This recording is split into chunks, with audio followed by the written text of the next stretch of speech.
திருச்சிற்றம்பலம். முதல் குருநானாம் வந்தியம் பெருமான் மலரடிகள் போற்றி போற்றி. நால்வர் பொற்றாள் எம் உயிர் துணையே தெய்வ செக்கிழார் பெருமான் மலரடிகள் போற்றி போற்றி. ஒழியர்கோனு பொழித்த புகழியர்கோன்கழல் போற்றி. ஆழிமிசை கல்மிதப்பில் அணைந்த பிரான் அடி போற்றி. வாழி திருநாவலூர் வந்தொன்ற பதம் போற்றி.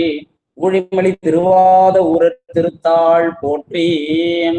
சைவத்தின் மேற் சமயம் வேறு இல்லை, அதிர்சார் சிவமாம் தெய்வத்தின் மேல் தெய்வம் இல்லெனும் நான்மறை செம்பொருள் வாய்மை வைத்த சீர்திரு தேவாரமும் திருவாசமும் வைத்தரச் செய்த நால்வர் பொற்றாள் எம் உயிர் துணையே தெய்வ செக்கிழார் பெருமான் மலரடிகள் போற்றி போற்றி.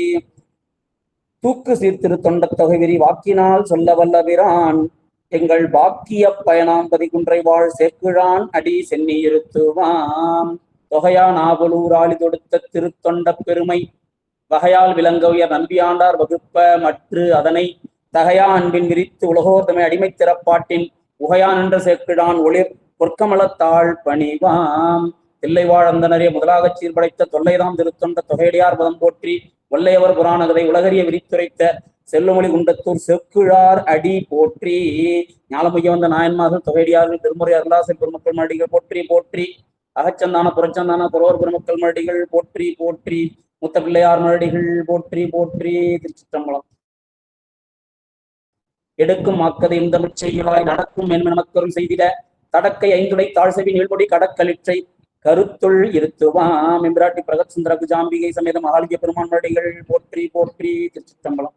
மருந்தவன் வானவர் தானவர்க்கும் பெருந்தகை பிறவினோடு இரவும் ஆனான் அருந்தவ முனிவரோடு ஆள் நிழற்கீழ் இருந்தவன் வளநகர் இடைமருதே.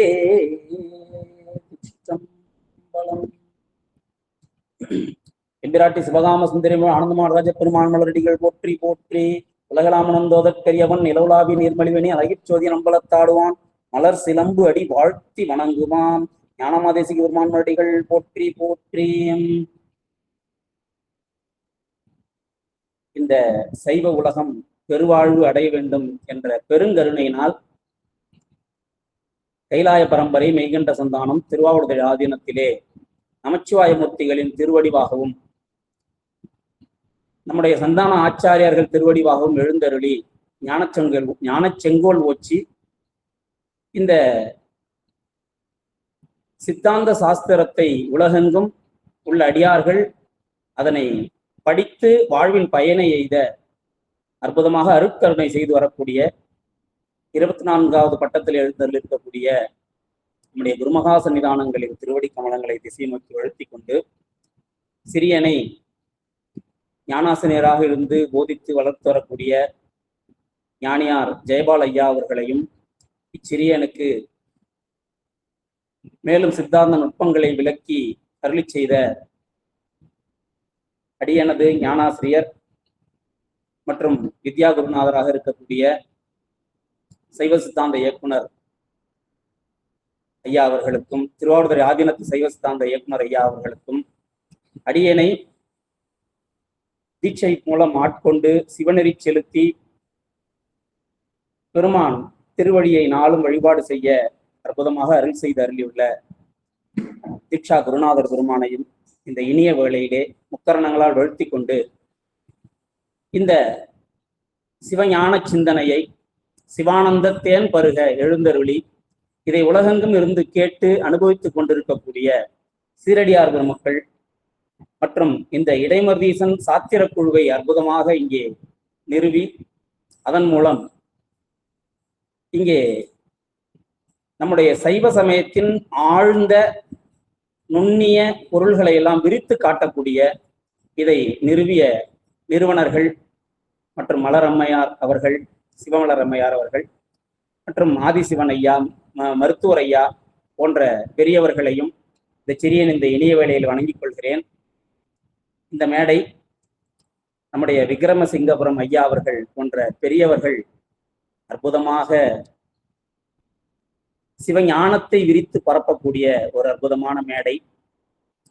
இச்சிறியேன் சிற்றறிவுக்கு எட்டிய அளவிலே இங்கே நம்முடைய குன்றை முனிவரும் கவிவளவரும் தொன்றசீர் பரவுவாரமாகிய தெய்வ சேக்கிழார் பெருமானுடைய அருள் வரலாற்றினை சிந்திப்பதற்கு திருவருளும் குருவருளும் கூட்டிய வகையிலே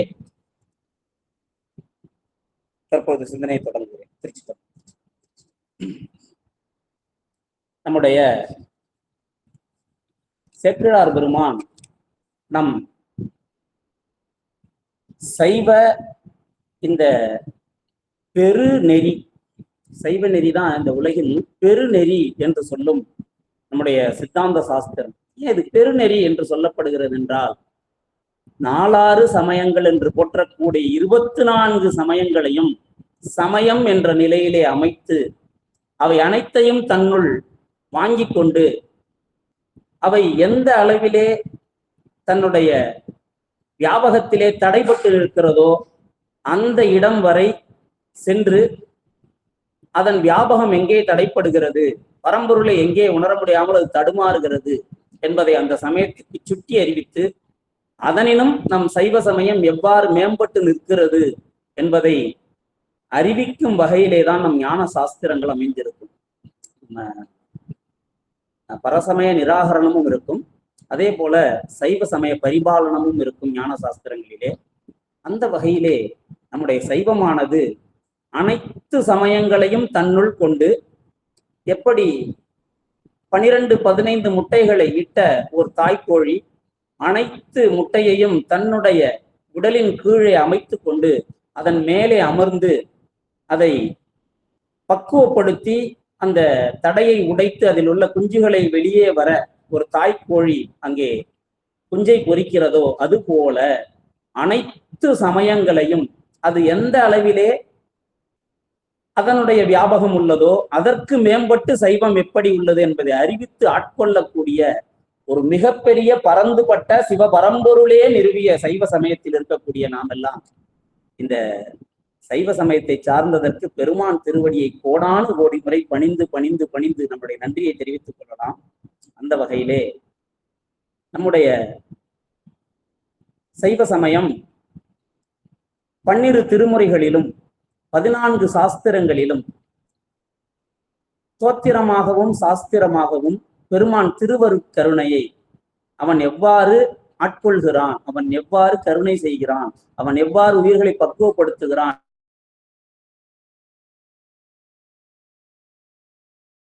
என்பதை விரித்து சொல்லுகின்றன.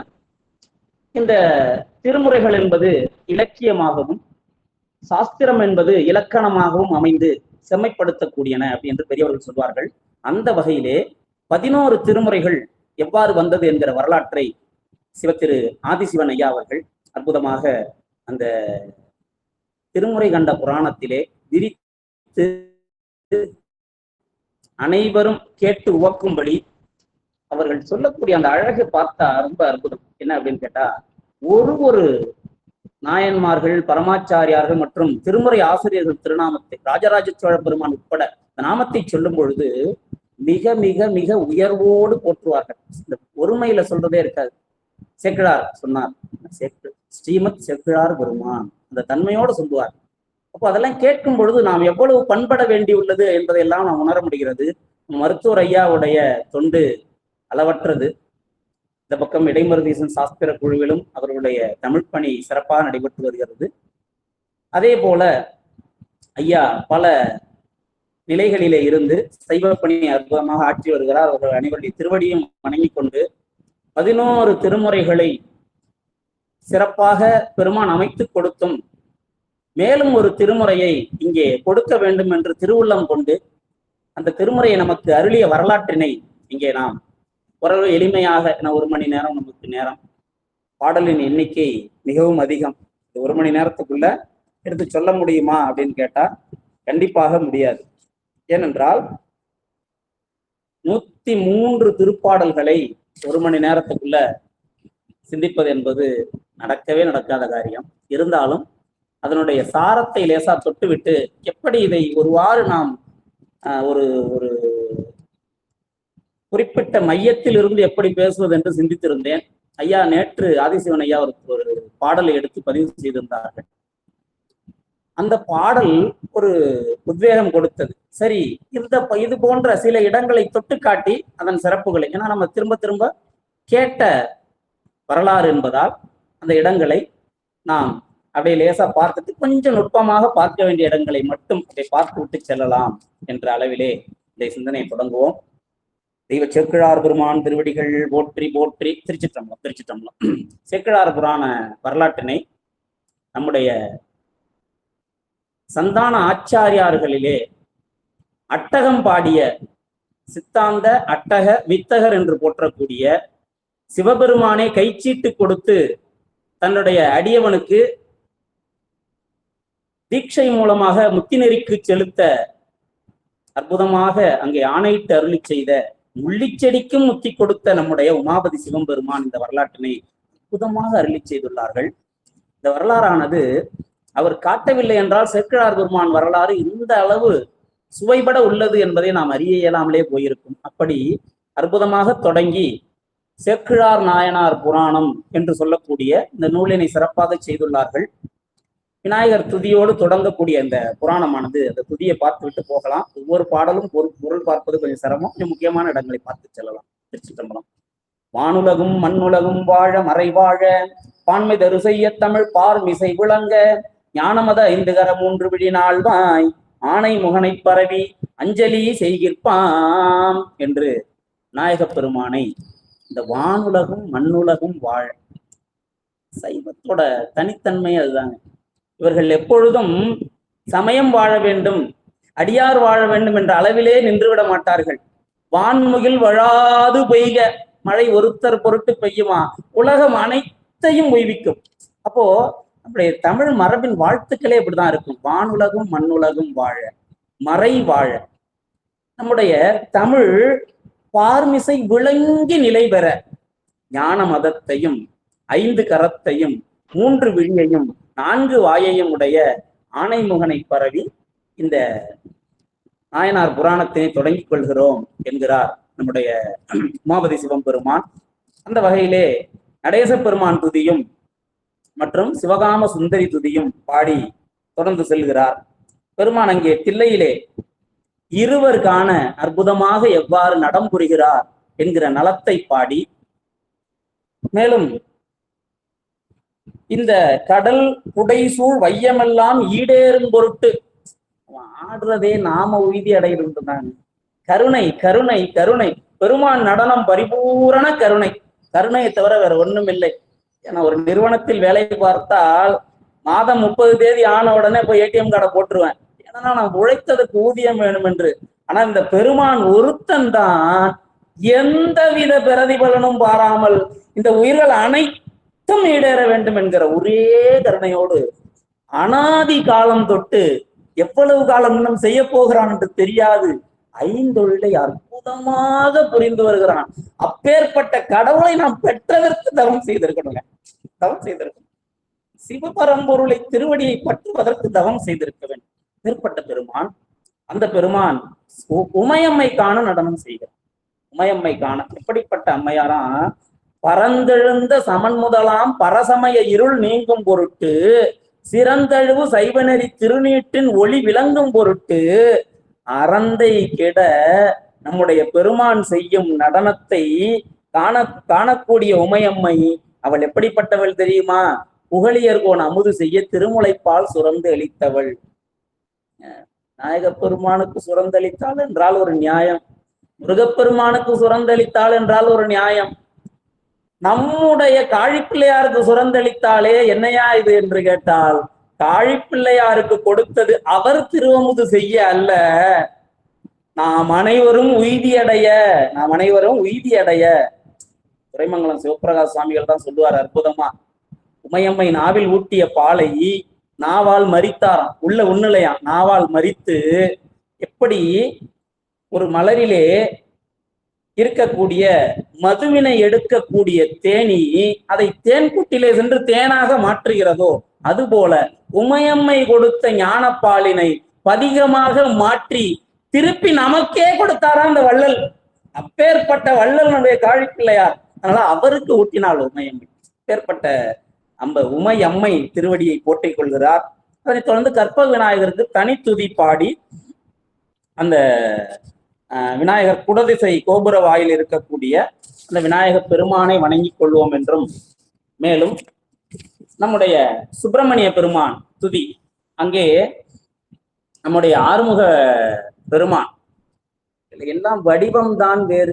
5 முக சிவன், இந்த பக்கம் 6 முக சிவன், அந்த பக்கம் ஆணைமுக சிவன், எல்லாம் சிவபெருமானின் வடிவங்கள் தான். 5 முகம் தோன்றின் 6 முகம் தோன்றும், அவ்வளவுதானே. அப்படிப்பட்ட முருகப்பெருமான் அங்கே பருந்துகள் பெரும் விருந்து உண்ணும்படி சூரனின் சேனையை அந்த களத்திலே அற்புதமாக அங்கே சங்கரித்து நமக்கு திருவருள் செய்தவர்.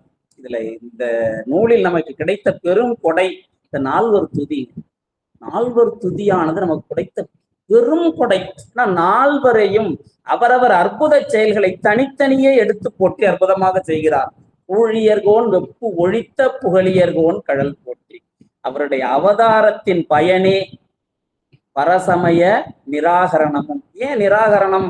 புதனப்பா சொன்னா எல்லா சமயமும் நம்முடைய தாய் போல சைவம் ஏற்றுக்கொண்டது. இங்கே நிராகரணம் என்றால் அவரவர் அவரவர் நிலையில் இருக்கும் வரை எதுவும் அங்கே தீமை விளையாது. ஒரு உயர்ந்த நிலையில் உள்ள ஒருவனை பக்குவத்திலே கீழே உள்ள ஒருவன் மேலே சென்ற ஒருவனை கீழே பிடிச்சி இழுக்கிறான். அதாவது என் சமயம்தான் உயர்ந்தது, அவனை இங்க கொண்டு வரான்னா, உயர்ந்த ஒரு ஆன்மாவை தாழ்த்துவது என்பது மிகவும் பெரிய பாவச் செயல். இப்ப செய்தவனுக்கு நரகம், உயிதிக்கு போறவனுக்கும் தடைபடுது. அப்ப இது போன்ற செயல்கள் நடைபெறும் பொழுதும் நம்முடைய சைவ சமயத்தை பரிபாலனம் செய்தார்கள். மேலும் அவர்கள் அடியார் பெருமக்கள் பரிசனத்து பெருமக்கள் தங்கியிருந்த மடத்திற்கு தீ வைத்தார்கள்.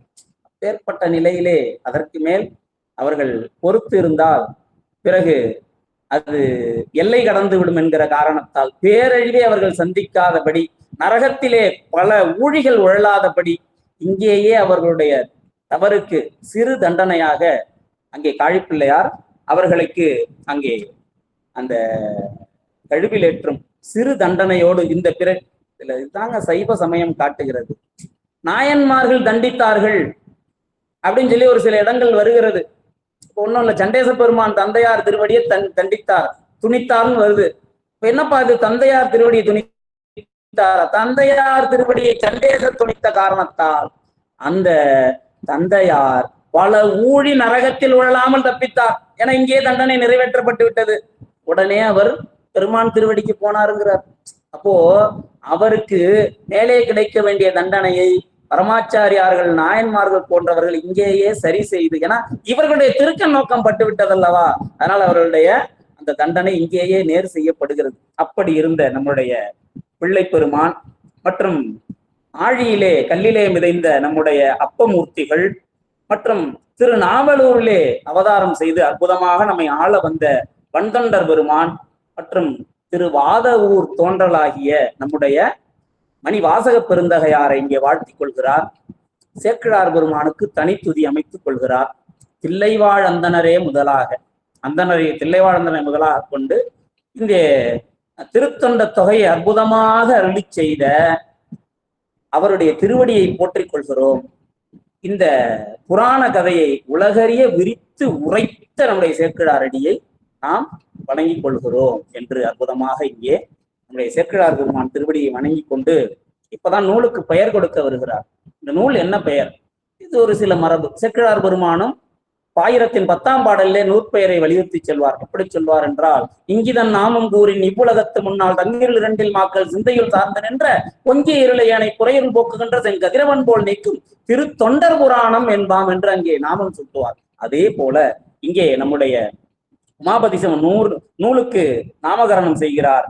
தாய் மலர்ந்த முகத்தினளால் தழுவிமுலை தர வந்த நோய் மலர்ந்த பிறவிதொரும் நுழையாமல் உலகுய்ய தீமலர்ந்த சரைக்கூத்தர் திருவருளால் சேக்கிழார் வாய்மலர்ந்த புராணத்தின் வரலாறு விரித்துரைப்பான். சேக்கிழார் பெருமான் பெரிய புராணம் பாடிய வரலாற்றை பாடுகிறோம். சேக்கிழார் பெருமான் வரலாறு என்று இங்கே அற்புதமாக இதனை பாடி அவையடக்கம் பாடி செல்கிறார். இப்படி அவையடக்கம் பாடி முறைப்படி நூல் தொடங்கி கொள்ளக்கூடிய நம்முடைய பெருமான் இந்த புராணம் நடைபெறக்கூடிய ஊராகிய தொண்டை நாட்டை சிறப்பாக எடுத்து பேச தொடங்குகிறார். இந்த தொண்டை நாடு எப்படிப்பட்டது என்றால் பாலாறு வளம் சுமந்து இருக்கக்கூடிய அற்புதமான நாடு என்று சொல்கிறார். உனக்குமே நம்ம ஒரு இடத்த தொட்டோம்னா அது சம்பந்தமான செய்திகள் நிறைய அப்படியே வந்துகிட்டே இருக்கு. இருந்தாலும் அந்த இடம்லாம் லேசா பார்த்துட்டு போய் விடலாம், ஏன்னா விரித்து பார்க்க முடியாது, அப்படியே லேசா தொட்டுட்டு போயிடலாம். இந்த பாலாறு எப்படிப்பட்டதாம், நந்திமலையிலிருந்து உற்பத்தி ஆகுமா, உற்பத்தியாகி ஓடுகிறதாம். அந்த ஆறே அப்படியே ஒரு வெள்ள வெளியேர்னு எந்தவித களங்கமும் இன்றி பால் ஓடுவது போல ஓடுதான் அந்த ஆற்று நீர். ஓடுவது பால் ஓடுவது போல ஓடுதான். நம்முடைய காவிரி ஓடுது, காவிரி தான் பெரிய புராணத்தில் தலைமை நதியாக போற்றப்படும். இந்த காவிரி எப்படி ஓடுதுன்னு சொல்றாருன்னா, வாச நீர்குடை மங்கையர் கொங்கையில் பூசும் அப்படின்னு ஒரு பாடல்ல சொல்லுவாரு. தேசு உடைத்து எனினும் தெளிவில்லது, காவேரிக்கு தேஜஸ் உண்டு ஆனா தெளிவு இருக்காது. ஏன் தெரியுமா, அங்கே காவிரியிலே மனம் தமிழுமா. காவிரி நீரிலே நம்ம சாஸ்திரம் என்ன சொல்லுது, மண்ணுக்குத்தான் நறுமணம் உண்டு, நீருக்கு சுவை உண்டு என்று சொல்கிறது. சேக்கிழார் பெருமான் மாத்துறாரு, காவிரிக்கு மனம் உண்டப்பா அப்படிங்கிறாரு. இப்படிங்க ஏன் சொல்றீங்கன்னு கேட்டா அதுக்கு விளக்கம் சொல்கிறார். பல சோழ நாட்டு பெண்கள் தன் மார்பிலே அணிந்த சந்தனத்தையும் குங்குமத்தையும் அப்படியே மேனி குளிர அணிந்து கொண்டு காவிரியில் இறங்குகிறார்களாம். அவர்கள் சிரமப்படாம காவிரி கழுவி விடுறாளாம் அவர்கள் திருமேனிய. அப்படி அந்த சந்தனமும் குங்குமமும் கலந்து கலந்து செல்வதால் மண்ணுக்கு மட்டும் மனம் அல்ல, எங்கள் ஊர் காவிரிக்கும் மனம் உண்டு என்று சொல்வார் சேக்கிழார் பெருமான்.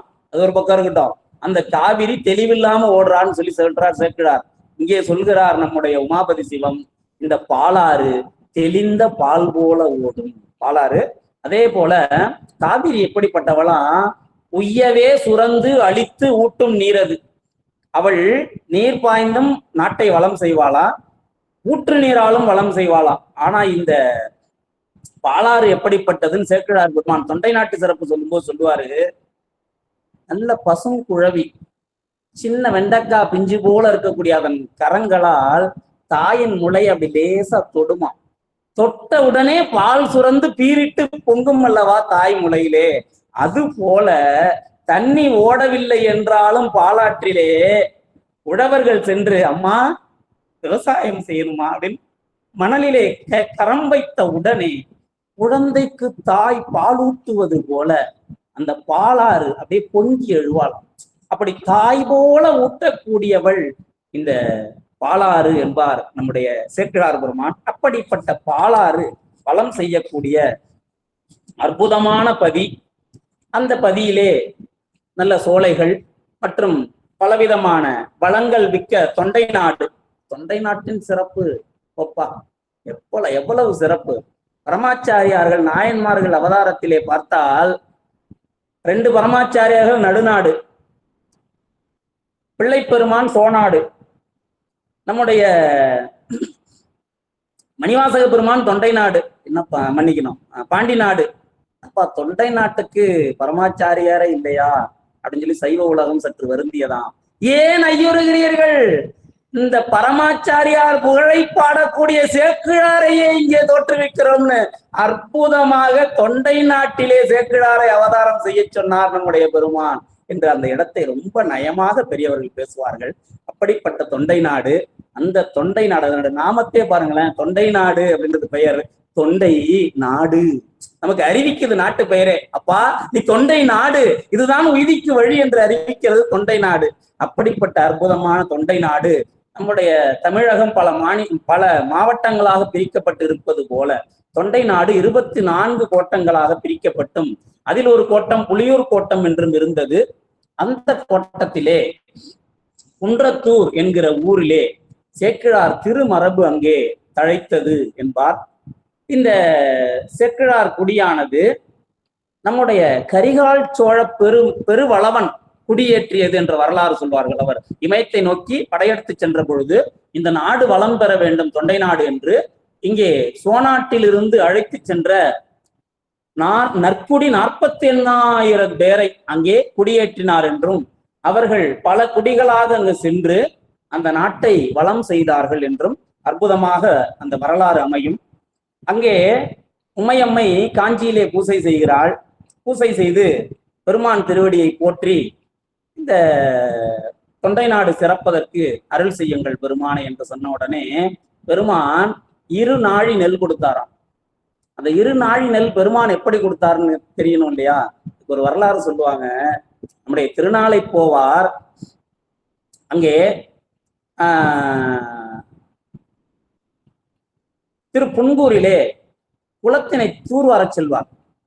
குளத்தினை தூர்வார செல்லும் பொழுது அவர் ஒண்டியா செய்யும் போது சிரமமா இருக்குமா. உடனே விநாயக பெருமான் ஒரு மானுட வடிவம் தாங்கி அங்க போய் ஒரு உதவி செய்தார். உதவி செய்த உடனே வந்தவருக்கு எப்படி வெறுங்கையோடு நம்ம அனுப்புவது என்று தான் வைத்திருந்த 2 நாழி நெல் கூலியாக பெற்று வைத்திருந்தத தன்னுடைய கூலி நெல்லை அங்கே விநாயக பெருமான் மனித வடிவத்திலே வந்த விநாயக பெருமான் கொடுத்துட்டு போயிட்டாராம். திருநாளை போவார் என்று சொல்லக்கூடிய அந்த நந்தனார் பெருமான் அதை வாங்கிட்டு வந்து, பிள்ளை முதல் சம்பளம் ஆனா யார்கிட்ட கொடுப்பாங்க? அப்பாட்ட கொடுப்பாங்களா? அப்பாவாகிய சிவபெருமான்கிட்ட கொடுத்தாராம். சிவபெருமான் என்ன செய்தாராம்? செல்வம் எப்பொழுதும் பெண்களிடமே பெருகும். ஏன்னா அவர்களுடைய உள்ளங்கையே தாமரை, தாமரையிலே லட்சுமி இருப்பாள். அங்கே கொடுக்கப்பட்ட செல்வம் மகாலட்சுமியிடம் சேர்ந்தது போல அது பல்விதமாக பெருகும் என்று உமையம்மையிடம் கொடுத்தாராம் பெருமான். உமையம்மை பழையபடி அதை வேளாளர்களிடமே கொடுத்தாள். அந்த 2 நாழி நெல்லை உமையம்மையிடம் பெற்ற வேளாளர்கள் இந்த உலகமே அறம் ஓங்கி நிலை பெறும் பொருட்டு அதை வளர்த்தார்கள். அதனால் 32 அறங்கள் பெருகியது என்று சொல்லும் சைவம். அப்படி 2 நாழி நெல் 32 அறங்களாக பெருகிற்று இந்த தொண்டை நாட்டிலே என்று அற்புதமாக சொல்லக்கூடிய அந்த வழக்கு இந்த சோநாட்டின் பெருமை, அந்த தொண்டை நாட்டின் பெருமையை பலவிதமாக எடுத்து பாராட்டி செல்கிறார். அந்த ஊரிலே இருந்த 70 பேராகிய அந்த வேளாளர் குடியிலே வந்த நீதி சான்றோர்கள் அங்கே ஒரு சபை நிறுவி இருந்தார்கள். அங்கே பழையனூர் நீலி என்ற பேய் தன்னுடைய கணவன் மீது செய்த ஒரு சூழ்ச்சியால் அந்த 70 பேரின் சம்மதத்தோடு அவனை உடன் தங்க வைத்து இரவு அவனை கொன்றுவிட்டு மறைந்து விடுகிறாள். அந்த கணவன் தங்க மறுத்த போது அந்த 70 பேரும் உத்தரவாதம் கொடுத்தார்களாம், உங்களுக்கு எதுவும் ஆவாமல் நான் பார்த்து கொள்வேன், நீ உன் மனைவியோடு தங்குன்னு. பேயின்னு அவங்களுக்கு தெரியல. அவர் உத்தரவாதம் கொடுத்தார்கள். அவர்கள் உத்தரவாதத்தை நம்பி தங்கிட்டார். பழையனூர் நீலியின் கணவன் இரவு பேயாக மாறி அவனை கொன்று விட்டு சென்று விடுகிறான். பெரிய வரலாறு, லேசா சொன்னா அப்படியே பட்டும்படாம தான் சொல்ல முடியும், நேரம் கருதி 12:30 ஆயிடுச்சு. அப்படி ஆன உடனே மறுநாள் அவன் இறந்ததற்கு நீதி என்ன என்று யோசித்தார்களாம். அவனுடைய உயிருக்கு நாம் உத்தரவாதம் கொடுத்தோம், ஆதலால் ஒருவன் உயிருக்கு நாம் கொடுத்த உத்தரவாதமே என்று பெரிய குண்டத்தை நிறுவி, எப்படி இங்கே நம்முடைய புகழ்ச்சோழர் இறங்கினாரோ அதே போல 70 வேளாளர் குடி தலைவர்களும் அந்த குண்டத்திலே இறங்கி தன் இன்னுயிரை நீத்த உயர்ந்த நாடு இந்த தொண்டை நாடு என்று சொல்லுவார்கள். இந்த தொண்டை நாடு என்பது நம்முடைய களரிற்றறிவார் என்று சொல்லக்கூடிய சேரமான் பெருமான் நாயனாருக்கு மைத்துனர் மரபம். இங்கிருந்து பெண் கொடுத்து பெண் எடுப்பார்கள் என்று சொல்லக்கூடிய அந்த ஒரு செய்தியும் நம்முடைய சேக்கிழார் பெருமான் குறிப்பிட்டு செல்கிறார். அந்த வகையிலே 63 நாயன்மார்களிலே 13 பேர் வேளாளர் குடியிலே வந்தவர்கள். இப்படி வேளாளர் குடியின் சிறப்பை மிகவும் ஏற்றி பாடுகிறார்.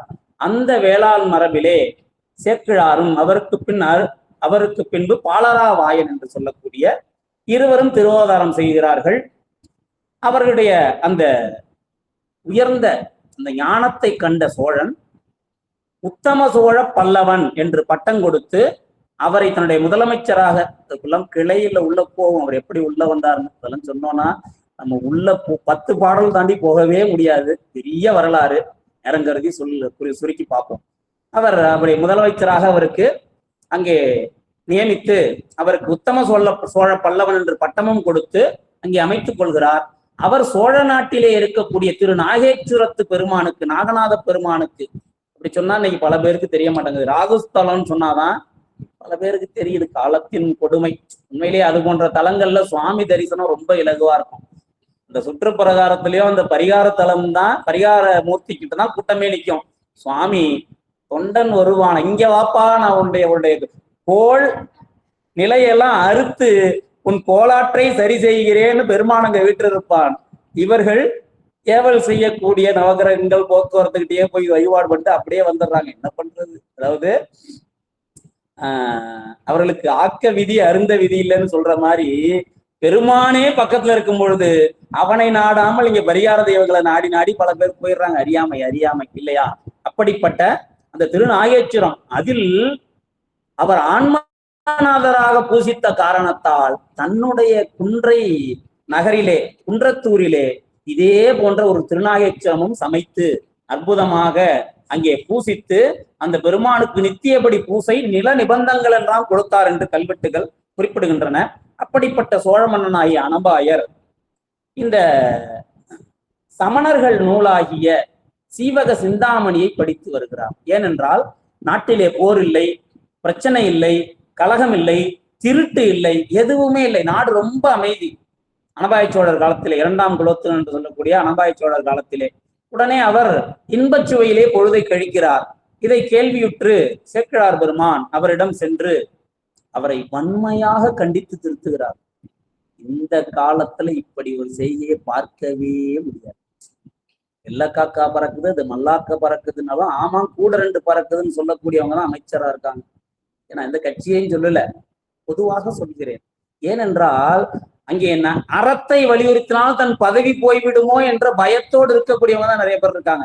ஆனால் நம்முடைய சேக்கிழார் பெருமான், நம்ம சைவத்துக்கு 2 முதலமைச்சர்கள் அற்புதமாக பெருமான் கொடுத்திருக்கிறார். ஒருவர் பாண்டி நாட்டு முதலமைச்சர், மற்றொருவர் சோநாட்டு முதலமைச்சர். அந்த 2 முதலமைச்சருமே தில்லைப்புத்தன் திருவடியை சேர்ந்தவர்கள். அதான் அதுல தனிச்சிறப்பு. அப்பேற்பட்ட நம்முடைய சேக்கிழார் பெருமான் சென்று அப்பா, இந்த சீவக சிந்தாமணி என்பது ஒரு திருட்டு புரட்டு பொய் நூல் என்று அவருக்கு இடித்து வலியுறுத்துகிறார். உடனே அதை கேட்ட சோழர் அவருக்கு பாருங்க, அந்த குடிச்சிறப்பினாலும் அவர் முர்ச்சை தவத்தினாலும் கோவப்படவில்லை. நீ படிக்கிற நூல் திருட்டு நூல், நீ படிக்கிறது புரட்டு நூல், நீ படிக்கிறது பொய் நூல்னு சொன்ன உடனே நாம பொய்யை நாடுகிறோம்னு ஒருத்தர் வலியுறுத்தினா கோபம் வந்துடும். அவர் கோபப்படவில்லை. அவர் முர்ச்சை தவத்தின் காரணத்தால். அப்படியா, இது அவகதையா? அப்படி ஆகில் நல்ல கதை எது? இம்மையும் அம்மையும் முத்தியும் தரக்கூடிய கதை எது? அது சிவகதை என்கிறார். சிவகதையா? அப்படி என்றால் அது இடையில் வந்ததோ, புதுக்கதையோ, புராதன கதையோ, அதற்கு முன்னூல் உண்டா, அதை விரித்துரைத்த நூல் உண்டா? அந்த கதையை எனக்கு அடைவுபட கூறுங்கள் என்று கேட்டார். கேட்டவுடனே சேக்கிழார் பெருமான் மகிழ்கிறார். ஏனென்றால் நம் சைவத்தின் வரலாற்றை எடுத்து கூறுவதற்கு ஒரு வாய்ப்பு அமைகிறது என்று சிந்தித்து திருத்தொண்டர்களின் பெருமையை நம்முடைய தியாகேச பெருமான் அடியெடுத்து கொடுக்க அற்புதமாக பாடி திருத்தொண்ட தொகையாக பேங்க் பேலன்ஸ், வீட்டில் இருக்கிற ஹாட் கேஷ், இவையெல்லாம் சைவர்களுக்கு தொகை அல்ல. நம் உயிரை வாழ்விக்க கூடிய தொகை என்பது திருத்தொண்ட தொகை. இத சைவர்கள் அனைவரும் உறுதியாக நம்ப வேண்டும். திருத்தொண்ட தொகை. நம்ம கையில தொகை இல்லாம போய் கூட சில நிகழ்ச்சிகள் நிறைவேறாம போகலாம். திருத்தொண்ட தொகை பாடி சென்ற எந்த செயலும் நிறைவேறாமல் போனதா வரலாறே இல்லை. திருத்தொண்ட தொகை தான் நமக்கு பெருமான் கொடுத்த அற்புதமான தொகை இல்லையா? அப்படிப்பட்ட திருத்தொண்ட தொகையினை நம்முடைய நம்பியாண்டார் நம்பிகள் பெருமான் அற்புதமா எடுத்து பேசினார்கள் ஆதிசிவன் ஐயா அவர்கள். அந்த நம்பியாண்டார் நம்பிகள் பெருமான் ஒவ்வொரு நாயனாருடைய நாமத்தையும் இவர் ஒரு பாடல் என்று சமைத்து அதை திருத்தொண்ட திருவந்தாதியாக செய்துள்ளார் என்று அவர் செய்த மூல நூலையும் மற்றும் வழிநூலையும் எடுத்து அற்புதமாக உரைத்து அந்த நாயன்மார்கள் வரலாற்றை கூறியவுடன் அதை கேட்டார் நம்முடைய அனபாய சோழன். கேட்ட உடனே அப்படியா, இவ்வளவு அற்புதமான காவியமா, நம் சைவம் இவ்வளவு சிறப்போடு உள்ளதா என்று மகிழ்ந்து, நீங்கள் இந்த மரபு, அவர்கள் செய்த தொண்டு, அவர்களுக்கு முன்னே பின்னே தோன்றிய அடியார், அந்த பரமுத்தி பெற்றவர்கள், சிவபெருமான திருவருளை பெற்று முத்தராய் இங்கு இருப்பவர்கள், இனிமேல் இருக்க போபவர்கள் எல்லாவற்றையும், இல்லறத்தில் இருந்தவர்கள் யாரு, துறவரத்தில் இருந்தவர்கள் யாரு, மற்றும் பிரம்மச்சாரிகள் யாரு, குருவர்களால் சென்றோர் யாரு என்று அனைத்தையும் இங்கே ஒரு காவியமாக செய்து இந்த சைவ சமயம் உய்தியடையும் பொருட்டு ஒரு நூல் செய்து நீங்கள் கொடுப்பீராக அப்படின்னு சொல்லி அங்கே அவரிடம் விண்ணப்பம் செய்கிறார். விண்ணப்பம் செய்து பெரும் திரவியம் கொடுத்து அவர் கையிலே கொடுத்து நூல் செய்யுங்கள் என்று கூறியவுடன் சேக்கிழார் பெருமானும் அதை பெற்றுக்கொண்டு தில்லை செல்கிறார். ஏனென்றால் இந்த திருத்தொண்ட தொகைக்கு வித்திட்டது தில்லைக்கூத்தர் தான்.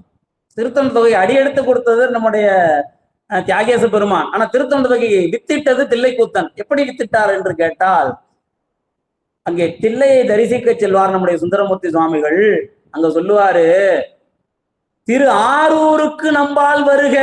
அங்க இருந்து அசரீரி வாக்கு கொடுப்பார். அப்பா ஆரூருக்கு வா, நீ என் அடியை சேரும் நெறியை அடிந்து விட்டாய். அடியாருக்கு அடியார் திருவடியை சேரும் அடிமை நெறியும் எம்மை அடையக்கூடிய எளிய நெறியுமாகிய அடிமை நெறியை அங்கே உணர்த்துவோம் என்பார். அங்கே உணர்த்தினாரா? அவருக்கு அங்கே சென்று நூல் செய்தார். அந்த நூலை சரி அங்க உணர்த்தி விட்டார், அடிமை நெறியை காட்டி விட்டார். அடிமை நெறியை காட்டிய பிறகு திருவடியை கொடுக்க போறது யாரு தெரியுங்களா?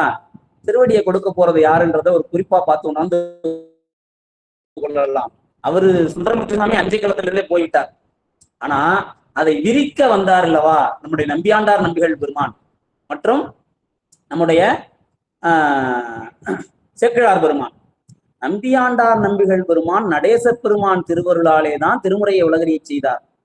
மற்றும் அந்த நூலை திருத்தொண்ட திரு அந்தாதியை விரித்த சேக்கிழார் பெருமான் நிறைவிலே நடேசர் திருவடியிலே தான் பதம் எய்துகிறார். அங்கே பெருமான் திருத்தொண்ட தொகை வித்திட்டவன் அவன், திருத்தொண்ட தொகை கொடுக்க செய்தவர் தியாகேசர். அதன் பயனாகிய திருத்தொண்டர் புராணமாகிய பெரிய புராணத்தை விரித்து கொடுத்தவர் தில்லைக்கூத்தன். ஆயிரங்கால் மண்டபத்தில் தான் அரங்கேற்றம். தில்லையில் அமர்ந்து செய்த நூல் திருத்தொண்ட புராணம். அப்ப அடிமை நெறியை நமக்கு விரித்து கொடுத்ததும் கொடுத்தவரை ஆட்கொண்டவனும் திருவடியை கொடுக்க கடைசியில தில்லைக்கூத்தன் வருவான். அப்படி அந்த தில்லைக்கூத்தனுடைய அந்த அற்புதம், அப்படிப்பட்ட அற்புதமான இந்த நூலை செய்யும் பொருட்டு தில்லைக்கு சென்றார். எப்படி செய்வது? அடியாருடைய புகழாயிற்று. திருத்தொண்ட தொகைக்கே முதலடி எடுத்து கொடுக்க பெருமானிடம் விண்ணப்பித்தல்லவா நூல் பெற்றார். நாம் எப்படி செய்வது என்று அங்கே மயங்கி உச்சி மீது கரத்தை குவித்து பெருமானே உன் சரணம் என்று அப்படியே ஒருமித்து நின்றாராம் சேக்கிழார் பெருமான். அப்படி ஒருமித்து நின்ற உடனே பெருமான் ஒரு அற்புதமான அசரீரி வாக்கினால் அலைபுணல் பகீரதி நதிச்சடை ஆட ஆட அறவாட நின்றிலகு மன்றினில் ஆடுவார் திரு அருளினால் அசரீரி வாக்கு உலகெல்லாம் என அடியெடுத்து உரை செய்த பேரொளி ஓசைமிக்கு இலகு சீரடி ஆசைவி புலத்தெங்குமாகி நிறைந்ததால் அற்புதமாக அருளி செய்வார் மாதிரி. அந்த வாக்கு அண்ட சராசரத்திற்கே கேட்டது. அற்புதமாக வாக்கெடுத்து உலகெல்லாம் என்று கொடுத்தார் நம்முடைய நடேச பெருமாடைய தில்லைக்கூத்தர் என்பார். அந்த வாக்கை கேட்ட உடனே அனைவரும் உருகி போனார்களாம். அனைவரும் உருகி போனார்கள். உருகி போய் பெருமான் திருவடியையும் நம்முடைய சேக்கிழார் பெருமான் திருவடியையும் வணங்கி வணங்கி வணங்கி இருந்தார்களாம். அதனைத் தொடர்ந்து நம்முடைய சேக்கிழார் பெருமான் ஆயிரங்கால் மண்டபத்திலே பெருமான் திருவருளை நினைந்து எப்படி இது அற்புதமாக அருளி செய்கிறார். அதாவது பெருமானுடைய திருமணத்தை காண அகத்திய பெருமான் கைலையங்கிரி செல்வார். வடகோடு தாழ்ந்து தென்கோடு உயர்ந்து விடும். உடனே அங்கிருந்து அகத்திய முனிவரை நீ பொதியமனைக்கு சென்று தென்கோட்டை நேர் செய்வாய் என்பார். கண்ணீர் விட்டு அழுவார் அகத்திய பெருமானே. அண்ட சராசரமே உன் திருமணத்தை காண்கிறது ஐயா, இந்த சிறியனுக்கு இல்லையா என்பார். உமக்கு அதை இங்கிருந்த காட்சி அங்கு உணர்த்துவோம் என்று அங்கே அருளி செய்து அனுப்பி வைப்பார். பொதிகை மலை சென்ற அகத்தியருக்கு பொதிகையிலே கைலையில் நடந்த திருமண காட்சி லைவ் ரிலேட் தொடங்கின சேனல் பொதிகைனே பேர் வச்சாங்க. தூரத்தில் நடப்பதை அருகில் கொண்டு வந்து காட்டக்கூடிய தொலைக்காட்சி என்ற காரணத்தால் பொதிகை என்ற நாமம் சூட்டப்பட்டது தூர்தர்ஷன்ல தமிழ் சேனலுக்கு. அப்படி காரணத்தோடு அந்த காலத்துல ஒண்ணு காரணத்தோடு செய்தார்கள். அது போல சேக்கிழார் பெருமானுடைய திருமணத்திலே நாயன்மார்கள் அருள் வரலாற்றை அப்படியே படம் போல காட்டுகிறார் தில்லைக்கூத்தன். அதை அப்படியே உணர்ந்து திருமறையோர் புராணம் 13 அது ஒவ்வொன்றும் வகைப்படுத்தி சொல்கிறார். ரொம்ப விரிவாக பார்ப்பதற்கான நேரம் நமக்கு இல்லாத காரணத்தால் அங்கே 63 நாயன்மார்கள் வரலாறும் ஒரு விதமாகவும் தொகையடியார்கள் வரலாறு ஒரு விதமாகவும் 72 வரலாற்றையும் அற்புதமாக அங்கே செய்கிறார். அப்படி செய்து அங்கே இவர் காப்பியம் ஏற்றி அந்த நூலினை பரிபூரணமாக செய்யக்கூடிய அந்த வேளையிலே நிறைய நாம் சிந்திக்க வேண்டிய செய்திகள் நிறைய இருக்கின்றன. பெரிய புராணத்தை எப்படியெல்லாம் கிளாசிஃபை பண்ணியிருக்கிறார் சேக்கிழார் பெருமான்றத உமாபதி சிவம் தான் காட்டுகிறார்.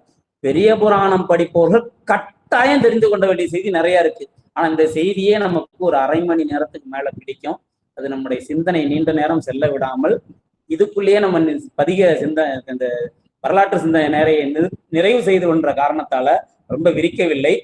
அப்படி அந்த ஒரு வகைப்படுத்தி படுத்தி சொல்வார் அற்புதமாக. ஏனென்றால் இந்த சேக்கிழார் பெருமான் வரலாற்றை 3 அமர்விலே நாங்கள் பெரிய புராணம் சிந்திக்கக்கூடிய இடத்திலே ஒரு நாளைக்கு 2.5 மணி நேரம் என்ற அளவிலே 7.5 மணி நேரம் சிந்தித்தோம். 100 பாடலையும் 1 மணி நேரத்துக்குள்ள அவ்வளவு பாடல் என்பது அடியனுடைய சிற்றறிவால் முடியாது. பெரியவர்களால் சொல்ல முடியும், அடியேன் சிற்றறிவுக்கு அது எட்டாது. அதனால முடிந்த அளவு அவற்றை தவிர்த்து விட்டு செல்கிறேன். அப்படி அவர் அற்புதமாக நூல் செய்கிறார். இந்த நூல் செய்து அங்கே அதை நிறைவு செய்த உடனே அதை அற்புதமாக அவர் செய்ததை அங்கே பாராட்டுகிறார்களாம். ஓருலகோ, ஒரு திசையோ, ஒரு பதியோ, தம்மில் ஒரு மரபோ, ஒரு பெயரோ, ஒரு காலந்தானோ, பேருலகில் ஒருமை நெறி தருங்கதையோ, பன்மை பெருங்கதையோ, பேர் ஒன்றோ வல்லவே, இதனை ஏர் உலகெல்லாம் உணர்ந்து ஓதற்கரிய வன் என இறைவன் முதலீடு எடுத்து கொடுத்து அருளை கொண்டு பாருலகில் எப்படி செய்தாராம் சேக்கிழார் பெருமான். அவர் எழுத்தாணியும் ஓலையும் கொண்டு எழுதி கொண்டிருக்கிறாராம். அவருக்கு சொற்கள் வந்து விழ வேண்டும் அல்லவா?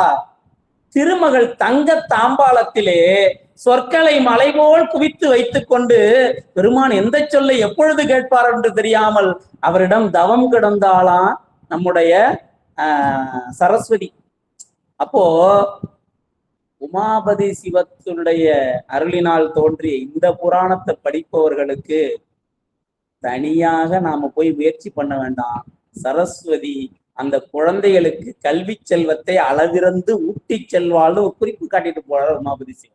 அப்படி சரஸ்வதி தங்கத்தாம்பாளத்தை சொற்களில் தாங்க செய்தாராம். இவர் செய்ததன் பெருமையை சொல்கிறார்கள். கருங்கடலை கை நீத்து கொலை எளிது. கடலை நீந்துவதற்கு கப்பலுக்கே மாதக்கணக்காக, ஒருவேளை கையால் நீந்துவது கூட எளிதாகலாம். 3 கடல்கள், அந்த கடற்கரையின் உள்ள நொய் மணலை, ஒரு பிடி மணலை எண்ணுவதே அரிது. 3 கடலில் உள்ள மணலையும் எண்ணுவது கூட ஒருவேளை ஆகலாம். கடலில் வரக்கூடிய அலை எப்பொழுது தொடங்கியது எப்பொழுது நிறைவுறும் என்று தெரியாது. ஒருவேளை இருந்து அதற்கும் கணக்கு எழுதி விடலாம்.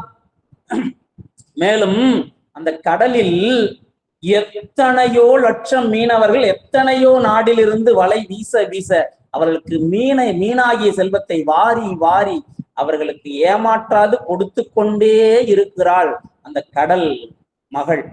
அந்த மீனின் அளவை கூட எண்ணி ஓரளவு எண்ணிக்கை செய்து விடலாம். வானத்தின் நட்சத்திரத்தை கூட எண்ணி விடலாம்.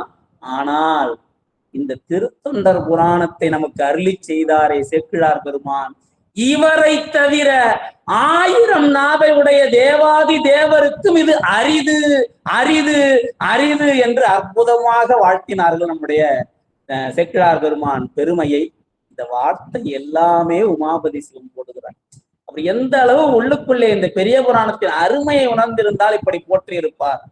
சென்ற வகுப்பு அடியே சைவ சித்தாந்த வகுப்பு நடத்தி கொண்டிருக்கும் பொழுது ஒரு ஐயா வேடிக்கையா சொன்னாங்க, ஐயா நீங்க என்ன பெரிய சைவ சித்தாந்தமா நடத்துனீங்க, எவ்வளவு நேரமா பெரிய புராணம் எல்லாம் நடத்துனீங்க அப்படின்னாங்க. மகிழ்ச்சியா இருந்துச்சு. என்னப்பா இது, என்னுடைய சகோதரி கூட கேட்டாங்க, என்னென்ன அவர் நீங்க சைவ சித்தாந்தம் நடத்தல பெரிய புராணம் நடத்துறீங்கன்னு சொல்லி உங்களை கிண்டல் பண்றாரு, மகிழ்ச்சியா இருக்குன்றீங்க. ஒண்ணும் இல்லாமா, பெரிய புராணம் கேட்கலாம், பெரிய புராணம் கேட்கலாம், ஆர்வமோடு இருக்கும், கதையாக வரும். ஆனா சைவ சித்தாந்தம் கேட்க முடியாதுமா, புத்தி கலைத்து விடும்.